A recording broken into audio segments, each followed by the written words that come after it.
Hello and welcome to this new video on how to cancel Airbnb reservation. So if you are new here, subscribe and press the notification bell icon so you don't miss any upcoming further videos. Now let's get started. So this is the interface that is shown to you when you have logged in and signed up successfully, and when you are inside this interface you just have to look on the navigation bar.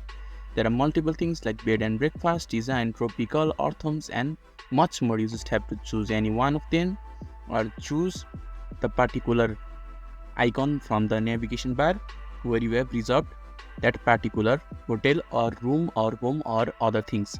So you just have to click on the room that you have reserved, and when you are inside that interface you just have to scroll down a little bit, and on the right hand side you will be able to see reserve button. So currently I haven't reserved that particular room, so it says reserve button, but if you have previously reserved your room then there will be an cancel reservation button. So you just have to click on the cancel reservation and you will be able to cancel that Airbnb reservation. So if this video is helpful to you, don't forget to leave a like button. Thank you.